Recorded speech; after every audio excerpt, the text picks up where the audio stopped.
기도합니다. 하나님 감사합니다. 오늘 목요일입니다. 오늘도 말라기서를 통하여 또 하루를 엽니다. 우리에게 은혜를 주시고 어디서 무엇을 하든 주 안에 있게 하옵소서. 예수님 이름으로 기도합니다. 아멘. 오늘은 말라기 3장 7절에서 12절 제가 읽습니다. 만군의 여호와가 이르노라. 너희 조상들이 그 날로부터 너희가 나의 규례를 떠나 지키지 아니하였도다. 그런즉 내게로 돌아오라. 그리하면 나도 너희에게로 돌아가리라 하였더니 너희가 이르기를 우리가 어떻게 하여야 돌아가리까 하나이다.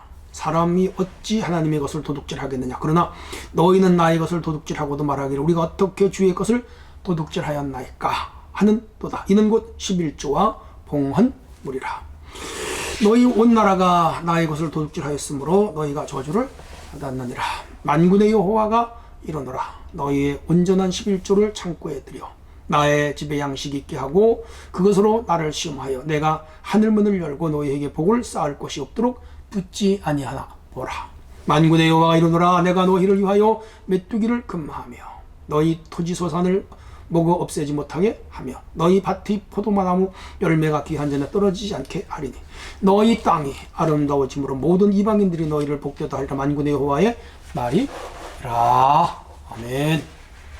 네, 오늘 주제는요, 하나님의 것을 드리는 온전한 순종과 헌신, 그렇게 되겠습니다.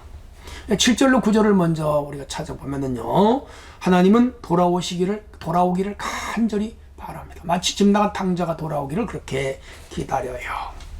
택하신 백성이 주에서 돌이켜 주께로 돌아오는 것이죠. 어제도 말씀드렸습니다만은 여러분의 자녀가 혹 타락하거나 방종하거나 나쁜 길로 걸어가고 있다면 빨리 돌아와야 되겠죠. 빨리 돌아오라고 부탁하겠죠. 당부하겠죠. 끌어주겠죠. 그게 부모의 심정이라면 하나님도 똑같죠. 자, 그래서 여기 7절에 만군의 여호와가 말합니다. 조상들로부터 너희가 나의 규례를 떠나 지키지 아니한다. 이게 뭐 조상으로 한두 대가 아니에요. 야, 저 위로 올라가면 다윗 시대 정도는 그래도 하나님 안에 살았어. 솔로몬 중간쯤 하나님 안에 살았다고 볼 수 있죠. 근데 그 이후에 한 400년간 계속 타락.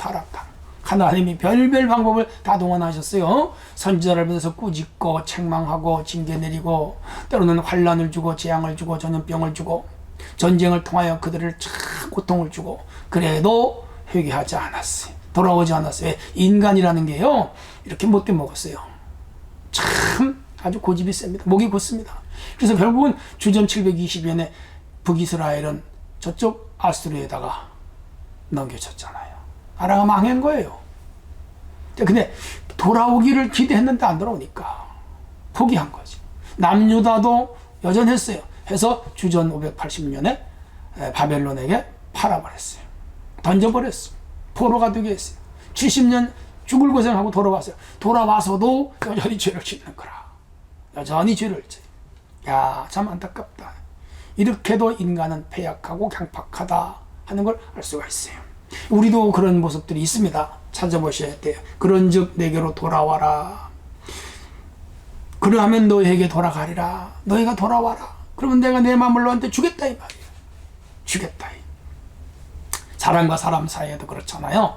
상대방이 진실하게 나오면 내가 전실하게 나가고 상대방이 나한테 거짓말을 하거나 나쁘게 대하면 나도 나쁘게 대하잖아요.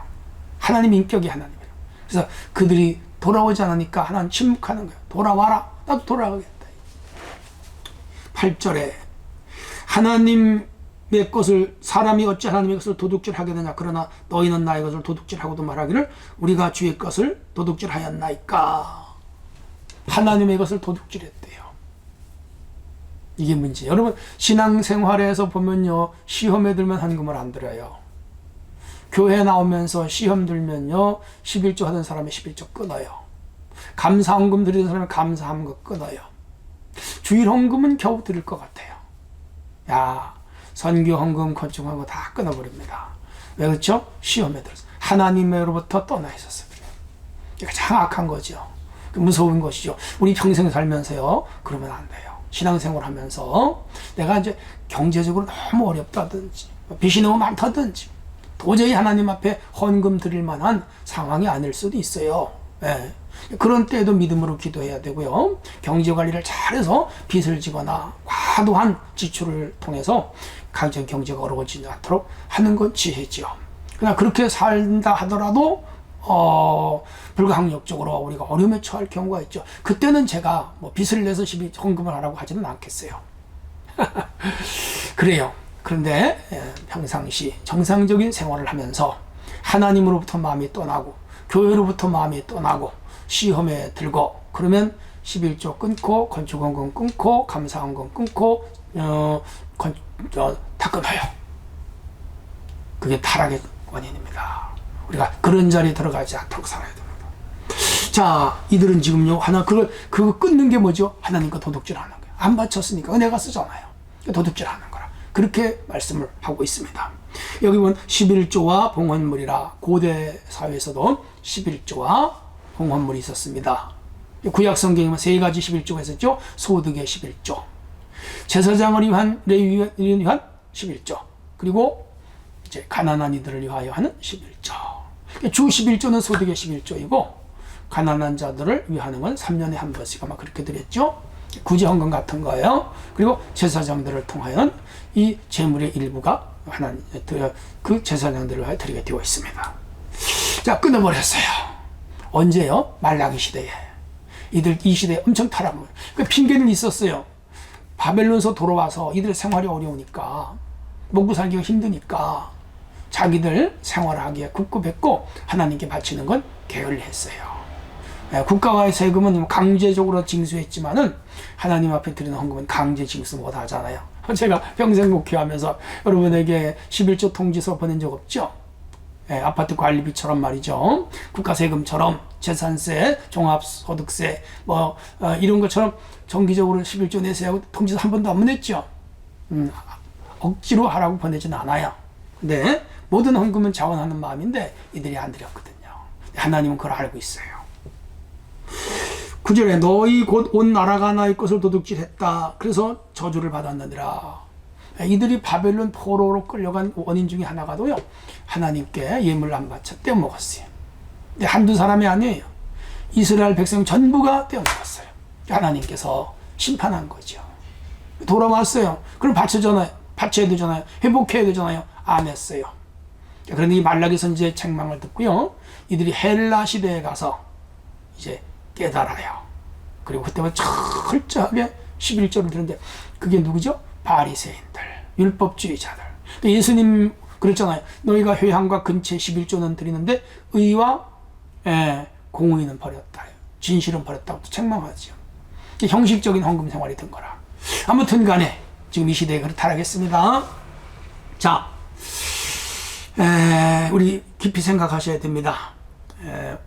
그 11조는요, 그 하나님께서 정해준 거예요. 그래서 아브라함이 제일 먼저 드렸죠. 누구에게요? 멜기세덱 제사장에게. 언제요? 소돔성 백성들, 자기 조카 롯이 그들로 오멜련 학군에게 포로되어 갔을 때 318명의 군사를 데리고 가서 그들을 진멸하고 그 노획물을 어마어마하게 가져올 때 그것 중에 11조를 하나님께 드리고 모든 것은 다 소돔 사람들에게 줘버리고 아브라함은 한 푼도 가져가지 않았죠. 왜 그렇죠? 내가 하나님께 축복을 받아서 부자가 돼야지. 남의 거 뺏어서 전쟁에서 얻은 것으로 부자가 되는 건 싫다 이거죠. 참 깨끗해요. 우리가 실말로 아싸하게 살았습니다. 우리가 그런 믿음으로 살 중요하고요. 자, 근데 10절에 보세요. 만군의 여호와가 이르노라 너희의 온전한 11조를 창고에 들여 나의 집의 양식 있게 해라. 여기 나의 집은 구약의 성전, 신약의 교회. 여러분, 우리 참사랑교회 가족들이잖아요. 제가 평소에는 근래 11조 설교 잘 안 하죠? 어려운 시대에, 코로나 시대에, 또 경제적으로 어려운 시대에 교회 나와 믿음 생활하기도 힘든데 또 이 11조까지 얘기하면 되겠습니까? 오늘 이게 차례차례 공부를 하는 중에 여기에 왔으니까 제가 말하는 겁니다. 제가 일부러 이 텍스트를 찾은 건 아니에요. 이게 아침 강해 중에 마침 이 대목이 와서 내가 말씀드리는 겁니다. 나의 집에 양식이 있게 해라. 여기 나의 집은 뭐죠? 우리 참사랑교회입니다. 하나님의 집입니다. 양식이 있게 해라. 뭐예요? 재정이 넉넉하게 해라 이 말입니다. 우리 교회를 다니고 직분을 가지신 분들은요, 교회 재정에 대해서 기도 많이 하셔야 돼요. 우리 교회 올해 재정 예산세 뭐 차고 넘치게 하시고 수입 지출 잘 균형을 맞추어서 적자 보지 않게 하시고, 그래서 우리 교회 살림살이 또 선교비 주는 거, 구제비 주는 거, 교육부 주는 거 끊어지지 않게 하시고 줄이지 않게 하시고, 담임 목사님, 원로 목사님, 교육자들 사례비 드리는 거 줄이지 않게 하시고 끊어지지 않게 하시고 모자라지 않게 하시고, 하나님 도와주세요. 우리 성도들 가족 물질 축복해 주세요. 또 큰 믿음을 주셔서 즐거움으로 주님의 교회에 물질 드리게 하세요. 이런 기도 매일 해야 돼요. 그리고 하나님 앞에도 성실하게 또 헌금을 드리면 중요합니다. 감사하게도 우리 참사랑 성도들은 대개 11조 잘 하시고요, 감사헌금 잘 드리고요, 선교헌금 잘 드리고요, 건축헌금 잘 드리고요, 일천번제 드리는 가정들도 있고요, 주일도 주정헌금 잘 드리고요, 그리고 절기헌금이라든지 또 특별새벽기라든지 헌신예배라든지 뭐 이런 특별한 일이 있을 때 또 헌금을 잘 들어주셔서 너무 감사해요. 네, 참 감사하고 고마운 마음이에요. 하나님께서도 그 마음을 받아주시라고 저는 믿어요. 넉넉해서 많아서 남아서 드리는 사람은 없지요. 다들 보면 빠듯하지요. 예?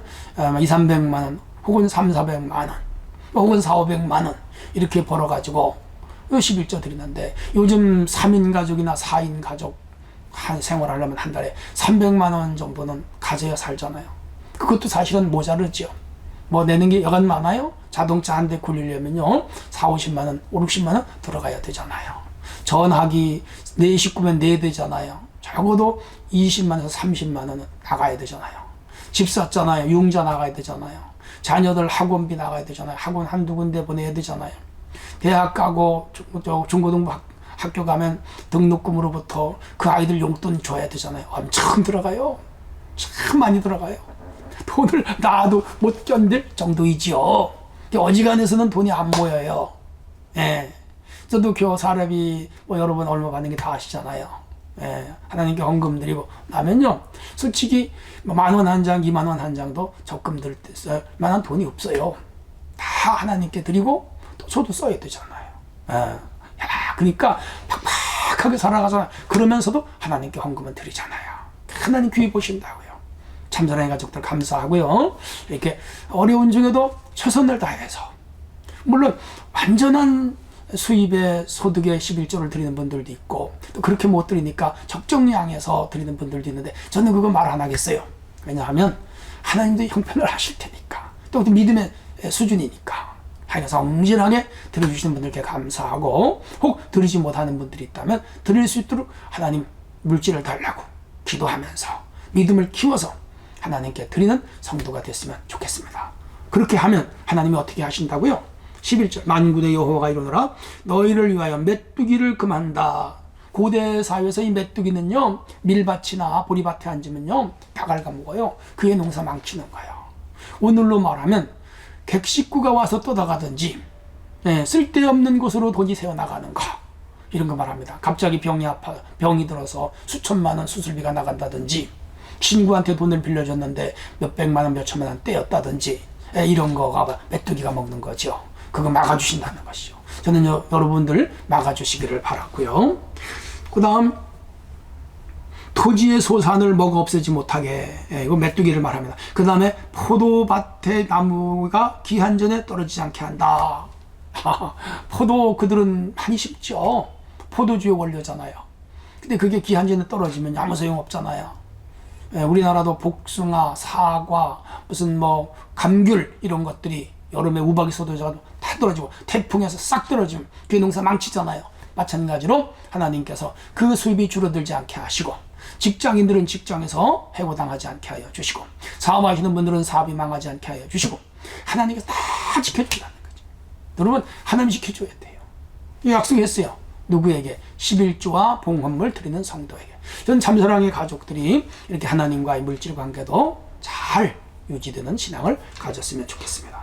12절 너희 땅이 아름다워짐으로 모든 이방인들이 너희를 보다 복되다 하리라. 만군의 여호와의 말이니라. 그러니까 그 땅이 복을 받는 거라. 하나님께서 복을 비도 잘 오게 하시고, 농사가 잘 되게 하시고, 땅이 미혹하게 하여 주시고, 열매를 많이 내게 하시고, 수확물이 넘치게 하시고, 소출이 가득하게 하셔서 그 주변의 이방인들이 야, 예수 믿는 사람 잘 되네, 예수 믿는 사람 복 받았네, 예수 믿으니까 저렇게 축복하시네, 그렇게 한다 이거예요. 오늘 우리 하나님과 물질이 깨끗한 삶을 사는 성도가 되기를 원합니다. 하나님 감사합니다. 오늘도 주신 말씀을 붙잡고 온전한 예물 드리는 성도가 되게 하옵소서. 예수님 이름으로 기도합니다. 아멘.